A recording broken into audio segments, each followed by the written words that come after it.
Hello guys! Ngayon tuturuan ko kayo kung saan nyo makikita ang mga dinownload nyo na documents dito sa TechnoSpark Go 2024. Una, pindutin ang File Manager.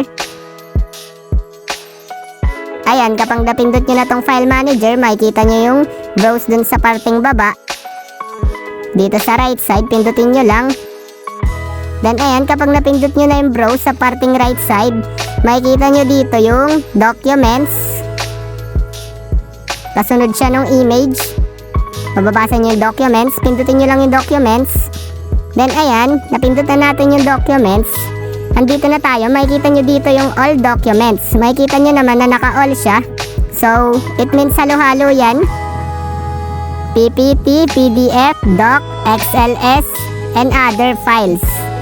And other documents. Ayan, kung makikita nyo, ito lang yung naka-doc sa akin. Ayan, then dito naman, dito nyo makikita yung mga naka-PowerPoint, yung PPT. Then dito yung XLS. Makikita nyo, wala kasi ako nun. Then dito yung mga naka-PDF nyo na documents. Ayan, kung makikita nyo naman, ito yung mga naka-PDF na documents. Then dito naman yung other files or other documents. Then dito nyo talaga makikita yung all and all.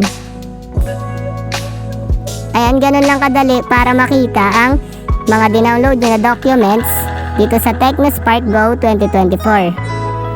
Ayun lang, thanks for watching. Subscribe me for more videos like this. Thank you!